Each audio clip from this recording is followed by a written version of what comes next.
15절부터 18절까지의 말씀입니다.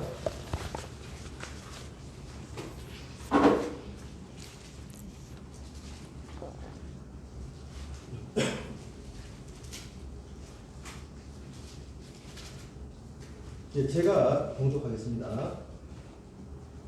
나오미가 또 이르되 보라 내 동서는 그의 백성과 그의 신들에게로 돌아가나니 너도 너의 동서를 따라 돌아가라 하니 루시 이르되 내게 어머니를 떠나며 어머니를 따르지 말고 돌아가라 간건하지 마옵소서.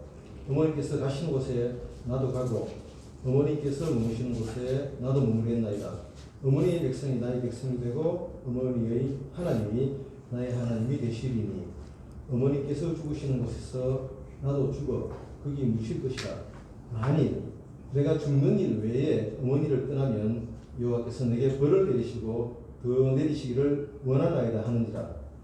나오미가 룻이 자기가 함께 하기로 굳게 결심함을 보고 그에게 말하기를 그치니라.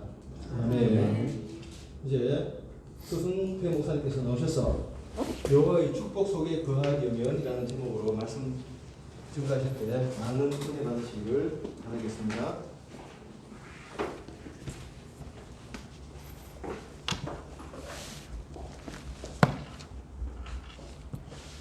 네, 점심 맛있게 잘 드셨어요? 네, 저도 맛있게 국이 너무 구수해서 너무 잘 먹었습니다. 옛날에 과거에 한 회사에 이런 문구로 선전한 적이 있습니다. 순간의 선택이 몇 년을 좌우합니까? 10년을 좌우한다. 네, 아주 오래된 문구죠. 정말 우리 인생에는 많은 것들을 선택하며 살아가는 것 같습니다. 아주 작게는 라면을 선택하는 일에서부터 혹은 직업, 또 배우자, 친구 등의 많은 선택이 있습니다.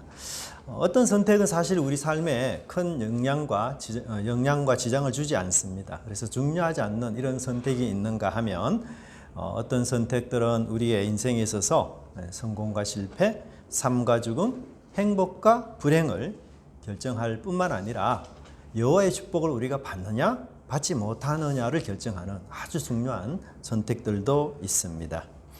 가장 초라하고 또한 볼품이 없는 이 나오미의 선택이 사실 그녀의 가문과 또 공동체의 미래를 바꾸는 여호와의 축복 속에 거하는 그런 일이었음을 룻기 1장은 말해주고 있습니다. 아시는 대로 사사시대의 베들레헴에 엄청난 기근이 닥쳤습니다. 젖과 꿀이 흐르는 땅임에도 불구하고 많은 사람들이 살기가 어려워졌고, 사실 이런 기근은 하나님의 언약적 저주 가운데 하나로 포함이 될 수가 있습니다. 그런데 하나님을 믿지 않는 멀리 이방의 땅 모압에는 곡식도 잘 익고 또 먹고 사는 것에 아무런 문제가 없다라는 소문이 퍼졌습니다. 엘리멜렉은 고민을 했겠죠. 계속해서 우리가 베들레헴 이 기근 땅에 머물러야 하느냐, 아니면 먹을 것이 많고 또 살기가 좋다는 모압 땅으로 잠시 이주를 해서 이 기근을 피해야 하느냐, 아주 중요한 선택의 기로에 섰습니다. 마침내 엘리멜렉은 이 기근을 면하고 더 좋은 삶, 더 풍성한 삶을 위해서 모압으로 갔습니다. 거기서 굶주림을 면하고 좀 사람답게 인간답게 살고자 하는 열망으로 모압을 선택했던 것이었어요. 어떤 면에서 엘리멜렉의 이런 선택은 아주 현명하고 또 실리적이고 또 경제적인 그런 선택이었습니다.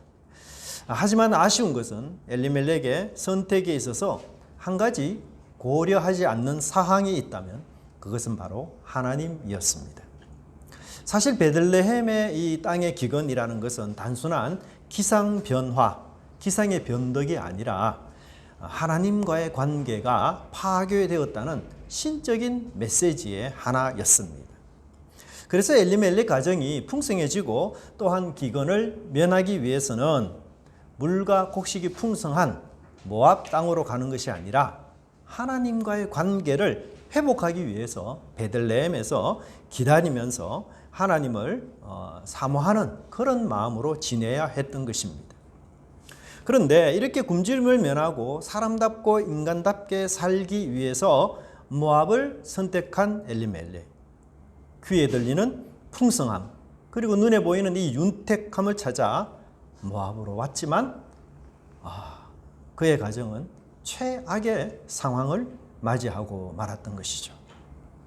사실 배고픔은 채워지고 허기는 면하고 어떤 의미에서 먹고 사는 데는 아무런 문제가 없었는지는 몰라도 그 가정에 남자 3명이 남편과 더불어 2 아들이 죽는 정말 끔찍한 베들레헴 땅에서는 생각지도 못한 그런 큰 불행을 모압 땅에서 맞이하고 말았습니다. 그것도 이사 온 지 10년 안에 이제 2 아들이 결혼하고 막 우리 가정이 꽃필 것이다 라는 그런 어떤 소망을 간직한 지 얼마 되지 않아 이 엘리멜렉 가정에는 큰 재앙이 닥쳤던 것입니다. 구약시대 때에 남편이 죽는다라는 것은 사회적으로 굉장히 소외된 가정을 암시합니다. 뿐만 아니라 이 나오미에게 유일한 혈육인 2 아들이 죽는다는 얘기는 이 가정에 지금 미래가 없다. 그 가정은 이제 끝장났다. 라는 것을 말씀하고 있습니다. 이 가정에 이제 과부 3명만 남았어요. 구약에서 제일 하층민이 뭐죠? 고아와 과부와 나그네입니다. 이 과부 3명이 남아서 할 일이 아무것도 없습니다. 오늘날에는 우리가 알바라든지 복지 제도라든지 이런 것들이 많아서 비록 과부가 되신 분이나 미망인이나 이런 분들도 여러 일자리를 구할 수 있지만 고대 근동에는 과부가 할 수 있는 알바가 하나도 없었어요. 유일한 알바가 있다면 그게 이삭 죽기입니다. 그 정도로 어려운 그런 상황이었습니다. 행복을 찾아 모압 땅으로 왔는데 불행을 만나고 말았습니다. 잘 살기 위해서 모압 땅으로 인간답게 살기 위해서 또 2 아들 좀 살리기 위해서 모압 땅으로 왔는데 오히려 그 땅에서 사람을 잃고 말았습니다. 소망을 찾아 모압 땅으로 왔지만 오히려 절망만 가득 품은 그런 가정이 되고 말았던 것입니다. 우리가 그런 불행의 이유를 여러 가지로 말할 수 있겠지만 본문에서는 바로 생명 되신 하나님을 제외한 그런 선택이 얼마나 비참하고 힘든 것인가를 말해주고 있습니다. 사실 하나님을 제외한 선택은 모든 것을 얻는 것 같지만 모든 것을 잃게 되고, 그러나 하나님만을 선택하면 잃었던 것도 다시 회복될 수 있다는 메시지를 이 룻기는 우리에게 전해주고 있습니다. 하나님은 우리 인생을 망가뜨리거나 또 잔인하셔서 우리가 고난받는 것을 지켜보시면서 좋아하는 이런 분이 결코 아닙니다. 그래서 오늘 본문은 이 룻기의 이 10년의 생활을 아주 짧게 묘사해요. 그래서 우리 읽지 않았지만 1절부터 5절 내용이 10년의 일입니다. 그리고 무려 6절부터 22절 내용이요, 한 15분간의 대화를 담고 있어요. 시간적으로 보면 엄청납니다.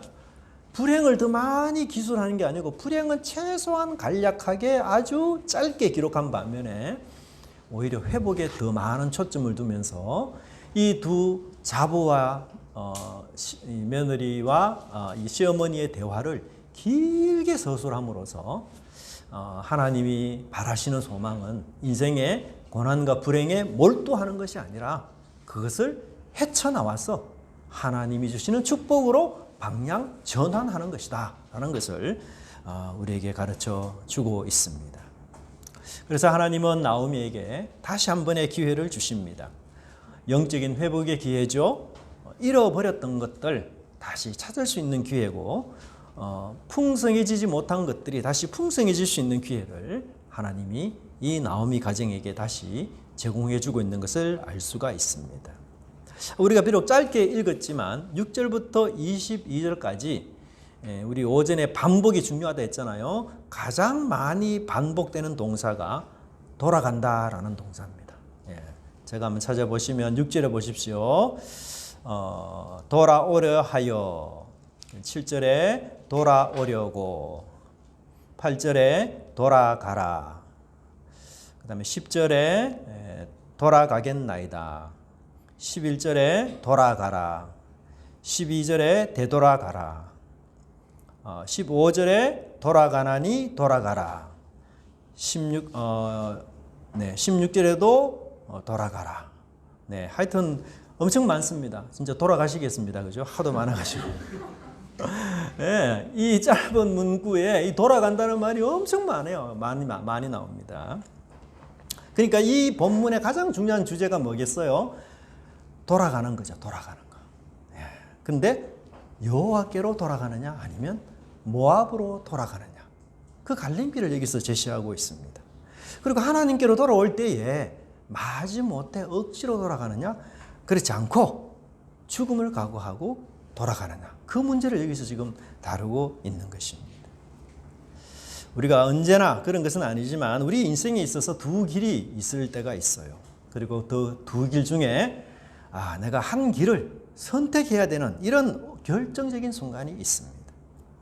이 양갈래길에서 계속 나아가야 되느냐 아니면 포기해야 되느냐 아니면 새로운 길로 가야 되느냐 아니면 왔던 길 그대로 돌아갈 것이냐 이런 어려운 그런 결정의 순간 혹은 결단의 순간이 있습니다. 하지만 이 결단의 순간에 우리가 무엇을 선택해야만 여호와의 축복을 받고 베들레헴의 축복을 받으며 또한 믿음의 용장으로 일어설 수 있는가를 우리 본문은 가르쳐주고 있습니다. 오늘 본문에서 우리는 나오미가 두 자부를 떼어놓기 위해서 3번이나 돌아가라 이렇게 강권하는데요. 먼저 첫 번째 권유를 한번 살펴보도록 하겠습니다. 1장 8절과 9절인데요. 우리 같이 한번 읽어볼까요? 1장 8절과 9절. 시작. 나오미가 두 자부에게 이르되 각각 어미의 집으로 돌아가라. 너희가 죽은 자와 나를 선대한 것 같이 여호와께서 너희를 선대하기를 원하시며 여호와께서 너희로 각각 남편의 집에서 평안함을 얻게 하기를 원하노라 하고 그들에게 입맞춤에 그들이 소리를 높여 울며. 네. 첫 번째 나오미의 권유는 어미의 집으로 돌아가라 그렇게 말씀하고 있습니다. 우리 여성분들은 잊지 못하는 곳이 친정 아니에요. 보고 싶고 그립고 마음도 놓고 이야기할 수 있고 받은 모든 상처와 아픔들이 친정 어머니와 이야기하는 순간 다 녹아들고 그래서 자기 친척이 있는 곳, 자기 친구들이 있는 곳, 정이 깊은 곳, 속마음을 터놓을 수 있는 곳, 그 어머니의 집으로 돌아가라 그렇게 설명을 합니다. 사실 오늘은 우리가 친정집 가는 건 문제가 아니지만 고대 시대만 하더라도 여인이 결혼해서 이제 친정을 방문한다는 것 결코 쉬운 일이 아닙니다. 사실 지금은 또 모압 땅에 있기 때문에 오르바와 룻이 자신의 친정을 방문하는 것이 어느 정도 가능하지만 이제 이 나오미를 따라서 나라가 바뀌는 베들레헴, 유다 베들레헴으로 온다면 아마 어머니 집에 다시는 방문하기가 쉽지 않을 것입니다. 우리 주변에 혹 제3세계에서 한국으로 시집온 그런 분들 보시면 저희가 사는 곳에도 필리핀 분이 한 분 와 계시거든요. 그런 분들 정말 친정 가기 어렵습니다. 아무리 가고 싶어도 몇 해를 지나야 겨우 한번 갈까 말까. 그래서 나오미는 이 두 자부에게 어머니 집으로 돌아가라 말합니다. 생전에 자신의 죽은 아들들에게 너무 잘 되어줘서 고맙고 그래서 그 아들이 죽었기 때문에 더 이상 나와는 이제 무관하다, 관계가 없다. 그래서 나에게 매이지 말고 너희들의 행복을 찾아서 어머니 집으로 돌아가서 새로운 출발을 하라. 그렇게 권합니다. 하지만 이 오르바와 룻은 울면서 떠나지 않습니다. 그래서 다시 나오미는 두 자부에게 이렇게 말합니다. 12절 13절 같이 한번 읽어보겠습니다. 시작. 내 딸들아 돌이켜 너희 길로 가라. 너는 너희 중에 남편을 두지 못할지라. 가령 내가 소망이 있다고 말하든지 오늘 밤에 남편을 두어서 아들들을 생산한다 하자. 너희가 어찌 그것을 인하여 그들의 자라기를 기다리겠으며 내 딸들아 그렇지 아니하니라. 네.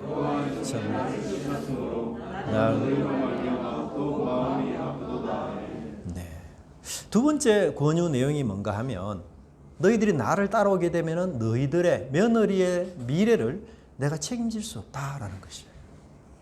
이스라엘은 여러분 후손 없이 남편이 죽게 되잖아요. 그러면 그 남편의 후손을 누가 이어줍니까? 친척들이 이어주게 돼 있어요. 그래서 그게 이제 우리가 고엘 제도라고 이야기하는데, 근데 나오미의 두 아들이 죽었기 때문에 나오미가 이제 시집을 가서 아들을 생산해서 그 자란 아들이 나오미의 두 아들의 형제가 되죠. 제일 동생이 되니까 그 동생이 자라서 이제 두 며느리와 관계를 가져야만 거기서 나오는 후손들이 이제 말론과 기론의 후손이 돼요. 예. 그러니까 그건 불가능한 일이죠. 예. 나오미가 지금 그것을 내가 늙었고 설령 내가 결혼을 해서 아이를 낳는다 할지라도 이 아이가 자라서 그 생산력이 있을 때까지는 수십 년이 흘러야 되는데 도저히 그것은 불가능한 일이다. 내가 아무리 셈을 하고 계산을 해도 안 된다. 예. 그러니까 결국은 뭐죠? 너희들이 나 따라오려면 너희들이 평생 과부로 늙어 죽어야 된다. 내가 미래에 대한 아무런 소망을 줄 수 없다. 그러니까 너의 고향으로 가서 새로운 삶을 시작해라. 좋은 남편 만나서 아들을 낳고 남은 생에 행복하게 그렇게 살아라. 너희들이 나를 따라와서 나처럼 이 과부로 평생을 늙어가는 건 내가 원하는 것 아니다. 그러니 돌아가라. 마침내 오르바는 이 나오미의 말을 듣고 모압 땅으로 돌아가기로 결정을 합니다. 근데 오르바의 입장에서 여러분 한번 생각해 보면 정말 앞으로 자기의 남은 이 미래는 행복하게 보내야 하지 않겠습니까? 그죠? 나오미가 이 유다의 땅 시집 온 이 오르바가 얼마나 힘든 삶을 살았겠어요. 여러분 보통 우리가 국제 결혼 잘 하지 않잖아요. 예, 웬만한 어렵지 않는 상황은 국제 결혼 잘 안 합니다. 같은 민족 간에 동족 간에 결혼하죠. 근데 이 나오미와 룻이 국제 결혼을 했다는 얘기 자체는 이 두 자부의 상황이 그렇게 넉넉하지 못하다는 암시가 이 속에 깔려 있습니다. 게다가 아기를 낳은 것도 아니에요. 그러니까 참 얼마나 이 결혼 생활이 힘들고 어렵겠습니까? 게다가 시어머니를 따라간다면 오르바에게는 제2의 인생을 꿈꿀 기회조차 없어지는 거예요. 그러나 모압 땅으로 가면 뭔가 분명히 새로운 삶이 자신을 기다리고 있어요. 거기서는 새 출발할 수가 있는 것이에요. 시어머니를 따라가는 것보다는 베들레헴에서 사는 것보다는 훨씬 더 행복한 미래가 열릴 가능성이 있다는 것을 깨닫고는 오르바는 마침내 모압으로 돌아갑니다. 근데 우리가 성경을 보면 이렇게 돌아간 오르바를 정죄하지 않아요. 왜냐하면 오르바의 남편은 죽었죠. 그리고 시어머니를 따라가야 될 어떤 율법적인 의무, 책임감 이 오르바에게 전혀 없어요. 그리고 그래서 이 시어머니도 오르바에게 나를 떠나가라 이렇게 이야기하지 않습니까? 근데 여기서 우리가 잘 생각해야 될 것이 있어요. 그게 뭔가 하면 율법적으로 적법하고 합법적이라고 해서 다 잘한 일이 아니라는 것입니다. 우리가 그리스도인으로서 이 세상을 살아갈 때에 법을 잘 지키면서 살아가는 건 물론 당연한 일이죠. 하지만 그 법을 잘 지키고 세속 풍습을 잘 따른 것 자체가 반드시 하나님의 관점에서 칭찬받을 만한 일이 아닐 수 있다는 것입니다. 사실 인간적이고 세상적인 수준, 도덕, 윤리 그리고 뭐 풍습을 따져본다면 오르바는 진짜 정상적인 사람이 한 행동이에요. 아주 상식적인 한 행동이고 정상적인 행동이에요. 그런데 그런 세상의 도덕적, 윤리적 풍습을 우리 그리스도인들이 초월하지 못하면 그 한계선을 넘지 못하면 여호와의 축복을 받을 수 없고 베들레헴의 축복을 받지 못한다는 것입니다. 그 정신이 뭐냐? 인애, 의무 이상의 사랑을 실천하는 삶을 이야기하고 있어요. 룻이 의무 이상의 사랑을 실천하면서 나오미를 따라갑니다.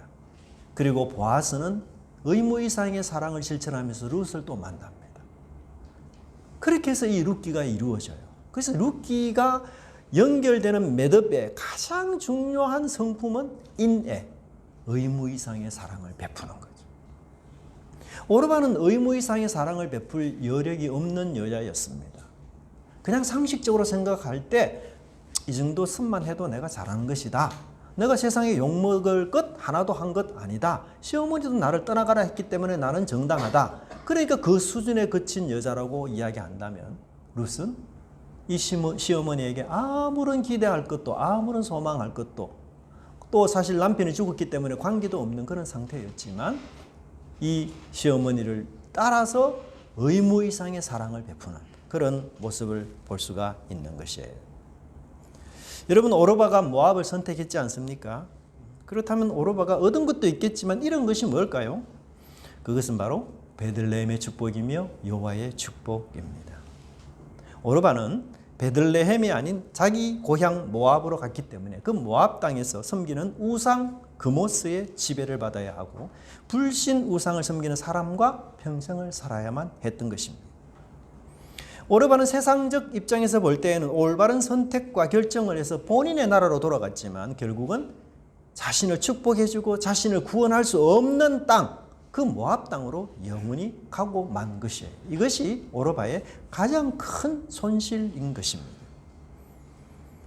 오르바는 지금까지 살아왔던 자신의 한많은 불행한 결혼 생활을 떨쳐버리고 행복을 찾아 고향으로 갔지만 그러나 그것은 하나님으로부터 등을 돌리고 또 하나님으로부터 떠나는 그런 행동이기 때문에 이 오르바의 눈에 평생 눈물이 마를 날이 없다는 사실입니다.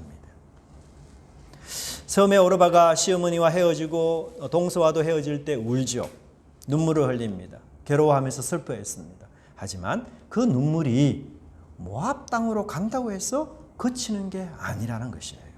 왜요? 이 모압 땅에는 오르바의 인생의 한을 풀어주고 그 인생에 안식을 줄 여호와가 없기 때문인 것이죠. 오르바를 그토록 사랑하고 귀히 여길 하나님이 그 속에 없는 것이에요. 오르바의 인생에 많은 관심과 애정과 사랑을 가지고 끝까지 지켜주고 보호하며 도와주는 그 하나님이 그 속에 없는 것입니다. 우리의 인생에 얼마나 많은 방황과 수고가 있습니까? 심지어 죽음은 우리 인생을 무의미하게 만들지 않습니까? 그런데 그 무의미한 우리의 죽음을 유의미하게 만들어줄 예수 그리스도가 없기에 그녀는 모압으로 가서도 그치지 않는 눈물 속에 살아갈 뿐이라는 것입니다. 모압 땅으로 갈 때에는 허상을 보고 가는 거죠. 야, 저기 가면 적어도 내 삶이 좀 나을 것이다. 나를 행복해 주겠지. 불행했던 과거 결혼 생활을 끊고 이제 행복해 주겠지. 그런 막연한 생각을 사실 갖고 가는 것이에요. 하지만 우리 인생의 근본적인 문제, 죽음의 문제, 영혼의 문제, 그리고 질병과 광야와 같은 이 삶의 고독과 어려움을 해결해 주고 인도하실 여호와가 그곳에 없다는 것입니다. 너무나 놀라운 점은 모압 땅이 아무리 풍성하고 먹을 것이 넉넉하다고 해서 그 모압 땅에 살았던 룻의 가족이 엘리멜렉의 가정에 큰 불행이 닥쳤다는 사실입니다. 베들레헴이 아니라 물 많고 땅 많고 음식이 넉넉하다고 하는 그 모압 땅에서 엘리멜렉 가정이 그렇게 큰 불행을 당했던 것이었어요. 이것은 우리 인생을 불행에서 행복으로, 가난함에서 부유함으로 바꿀 수 있는 유일한 분은 오직 하나님뿐이라는 사실을 우리에게 설명해 주고 있습니다. 여기서 또 한 가지 손실이 뭐겠습니까? 오르바가 당하는 두 번째 손실은 다윗의 할아버지인 오벳을 낳을 수 없다는 것이에요. 룻은 사실 재혼을 해서 오벳을 낳았습니다. 그리고 자기 품에 그 오벳을 안을 수 있고 그 가문이 이제 여호와의 축복 속에서 다윗을 낳는 은혜가 있어지게 돼요. 그런데 이 오르바는 모압으로 가버렸기 때문에 자기 품에 오벳을 안는 것이 아니라 고통만 품고 살아가게 되는 것입니다. 그렇다면 여기서 우리가 한 가지 질문이 있죠. 말론과 기론의 아내가 각각 누구인가? 네, 룻기 4장 10절을 보면 룻은 말론의 아내로 기록되어 있습니다. 딱 한 번 나오는데요. 말론의 아내 모압 여인 룻이라고 말합니다. 그렇다면 우리가 두 번째 질문은 말론과 기론 중에 누가 형님인가? 말론과 기론이 같이 나오는 게 룻기 안에서 딱 3번 나와요. 근데 항상 기론이 먼저 나오다가 말론이 먼저 나옵니다. 근데 4장 9절에서는 이 순서가 바뀌어가지고 기론이 먼저 나와요. 예, 기론과 말론. 근데 4장 9절이 왜 결정적인 문맥인가 하면 여기에서 결혼과 관련된 정보를 우리에게 전해주거든요. 그러니까 이 결혼과 관련된 정보는 아버지와 두 아들을 명백히 순서로 나열하는 것으로 우리가 볼 수 있어요. 그러면 사실 오르바가 형님이고 룻이 동생이에요. 우리가 이제 결혼을 한다면 누가 먼저 결혼하겠습니까? 당연히 오르바가 먼저 결혼하겠죠. 그러면 오르바가 품에 안을 수 있는 오벳이 있는데 오르바가 그것을 거절함으로써 결국은 룻이 결혼해서 오벳을 품에 안는 그런 놀라운 역사가 일어났던 것입니다.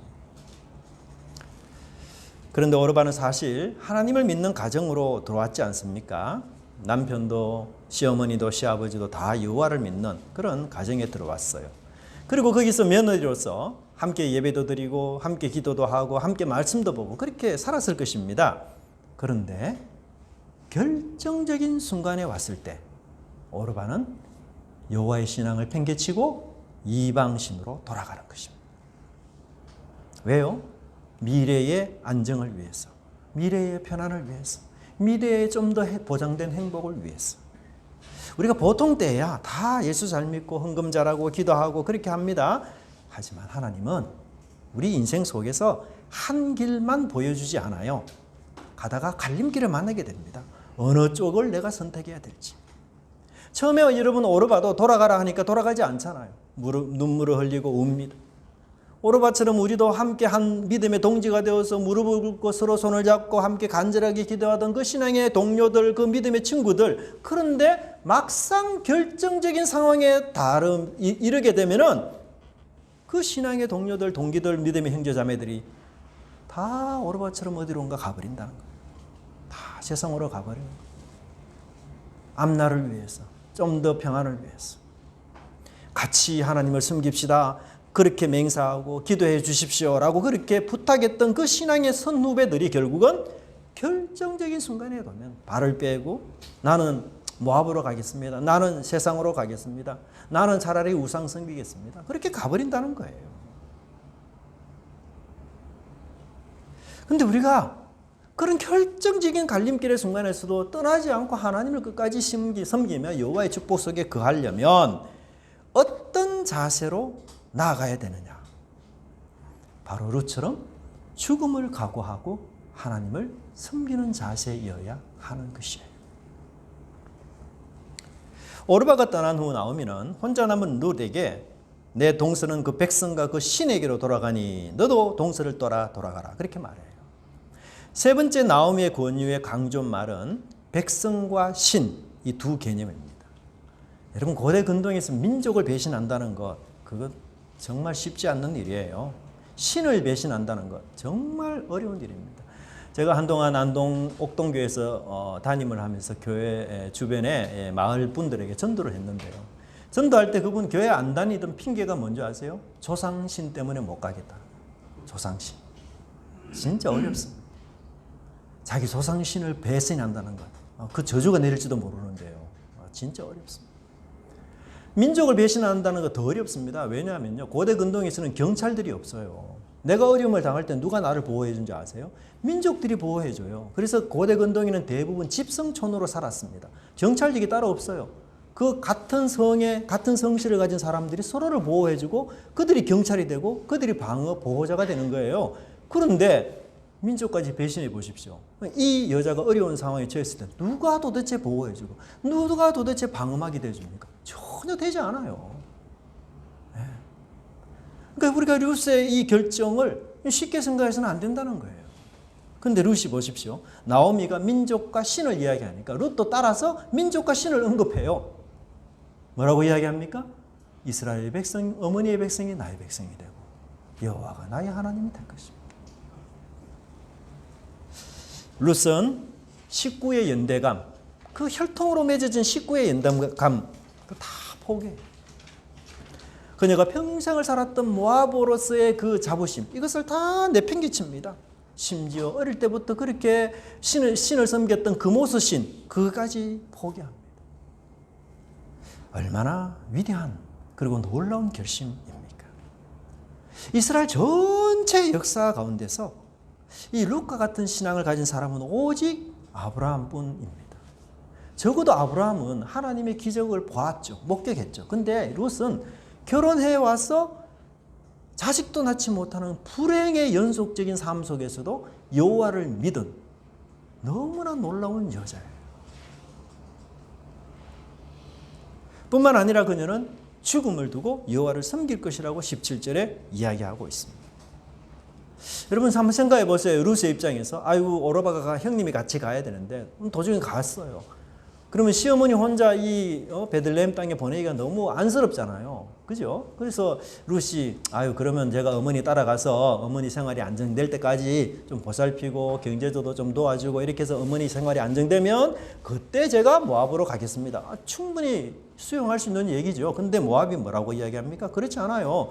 적당히 살다가 돌아가겠다는 뜻이 아니고 아예 뼈를 묻을 생각으로 어머니께서 나와 죽음 외에는 떨어지지 않겠습니다. 무슨 결혼식 날 신랑과 신부가 하는 얘기 같잖아요. 예? 그렇죠. 죽음 외에는 우리 사이를 떼놓지 못한다. 이게 결혼 얘기예요, 사실. 얼마나 놀라운 루스의 결심입니까? 그게 아예 뼈를 묻고, 그게 아예 내가 죽기를 각오하고 간 거예요.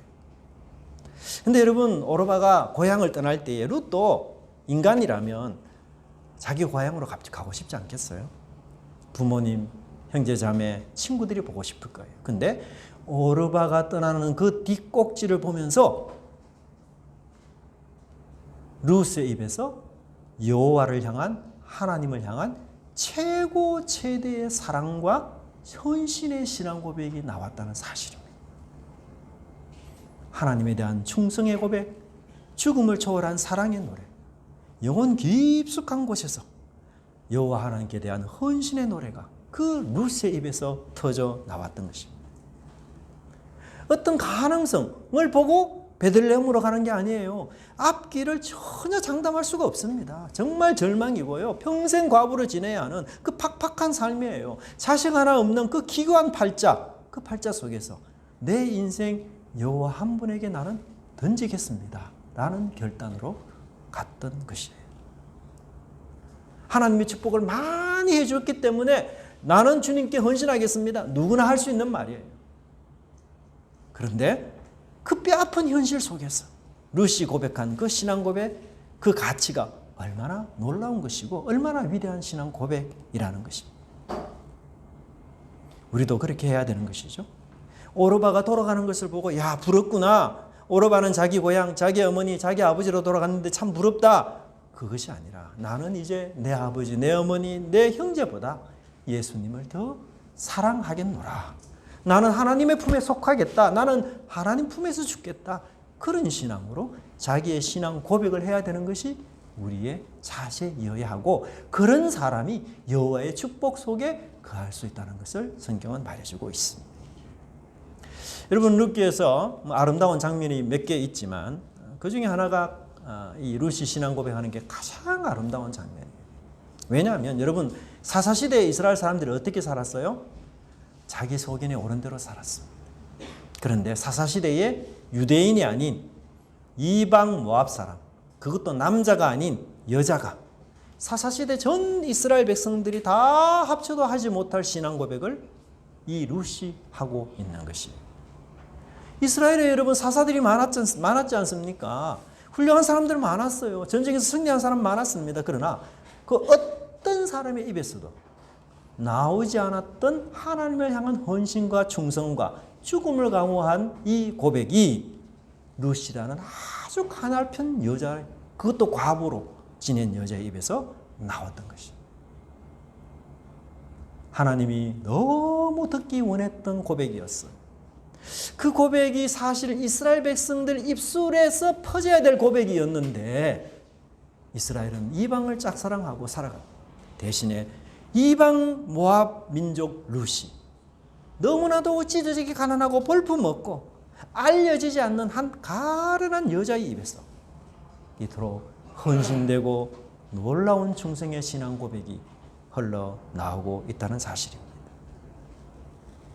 남편을 잃고서 시어머니를 따라 미래의 보장이 전혀 없는 타국으로 가는 순간 이렇게 고백했다는 것, 이것이 얼마나 위대하고 훌륭한 고백입니다. 사실 똑같은 상황에서 살았던 나오미는 뭐라고 고백하는지 아세요? 여호와께서 나를 치셨으나 이렇게 고백해요. 룻의 고백과 너무 달라요. 나오미는 지금 하나님의 심판 때문에 가슴이 너무 아프다는 것이 그녀의 얘기의 초점입니다. 하지만 룻은 그런 상황과 무관하게 그 상황을 뛰어넘어서 내가 묻히고 죽어야 할 곳은 여호와의 품이라는 사실을 고백했다는 것입니다. 나는 죽어도 예수님을 배반하지 않고 끝까지 나는 예수님을 믿는 이 믿음을 의지해서 살겠다. 이 일에 대해서만큼은 나는 한치도 양보할 수 없다. 주님이 나를 십자가의 피로 용서해 주시고 또 나를 위해서 예수님이 돌아가셨기에 내가 이제 주님을 위해서 살고 죽을 것이다라는 이 작은 신앙의 고백을 통해서 그녀의 가문뿐만 아니고 이스라엘 전체가 새로워지는 미래를 하나님이 열어가시는 모습을 볼 수가 있습니다. 오르반은 모압으로 돌아갔기 때문에 성경에 다시는 그녀의 이름이 거론되지 않습니다. 이제 오르반은 한때 있었지만 사라진 사람이고 잊혀진 사람이며 성경의 기록에서 없어지는 사람입니다. 하지만 남은 자는 바로 하나님께 언약의 사랑을 고백한 그리고 주님께 자신의 생명을 걸고 투신한 룻이 남아 있는 것이에요. 그 룻의 이름이 거명이 되고 이제 역사의 무대가 룻을 중심으로 움직이기 시작하는 것입니다. 우리의 삶 속에서도 거듭되는 불행과 고난, 힘든 여건, 미래를 예측할 수 없는 그런 어려운 상황 속에서 하나님을 선택해야 될지 아니면 내가 그냥 이 자리에 머물러야 될지 이런 여러 갈림길에서 여러분들이 하나님을 닮은 성품을 선택하는 그 인내의 삶에 헌신하고 투신하는 그런 것들에 충성을 다할 때 베들레헴과 여호와의 축복이 우리 속에 있다는 것을 기억해야 될 것입니다. 그런데 그런 결정에는 반드시 우리의 목숨, 우리의 죽음이 전제되어야 하는 것입니다. 사실 예수님의 십자가의 길은 죽음을 각오하지 않고는 따를 수 없고 내 목숨을 던지지 않고는 갈 수 없는 그 길입니다. 내 인생을 주님의 손에 다 던지지 않고서는 사실 따를 수 없는 길입니다. 저도 성서인위원회 23년을 재직하면서 왜 제게도 어려운 일이 없었겠어요? 여러 어려운 일이 있어요. 갈림길이 있습니다. 근데 그 갈림길 있을 때마다 우리 갈등하잖아요. 굉장히 많이. 그 갈등 때에 그 갈등을 싹 잊어버리게 하는 게 뭔지 아세요? 내 삶과 내 죽음을 오롯이 다 주님께 맡기고 주님 저는 정도만 걷겠습니다. 인내의 길만 제가 걷겠습니다. 나머지 염려되는 것 주님이 다 책임져 주십시오. 그렇게 걸어갈 때 여러분 여호와의 축복이 여러분의 예측하지 못한 미래에 기다리고 있다는 사실을 기억해야 될 것입니다. 내가 숨이 끊어질 때라도 여호와의 품에 죽겠다. 그리고 내가 있는 곳이 여호와가 있는 곳이 내가 살 곳이고 여호와께서 머무는 곳이 내가 죽을 곳이라는 그 결정. 그래서 예수님의 말씀처럼 아무든지 나를 따라오려거든 자기를 부인하고 자기 십자가를 지고 나를 좇을 것이라 라고 말한 말씀에 응답하는 제자로 살아가는 그래서 귀한 여호와의 축복을 함께 받는 저와 여러분의 삶이 되기를 바랍니다. 기도하겠습니다. 하나님 감사합니다. 돌이켜보면 저희들의 삶 속에서도 갈림길을 만나 갈등하고 방황하고 또 현실의 삶의 문제 때문에 고민하고 정말 경제적 이익과 또는 여러 이익들 앞에서 하나님에 대한 헌신을 잠깐 내려놓으려는 유혹을 받을 때가 참 많았습니다.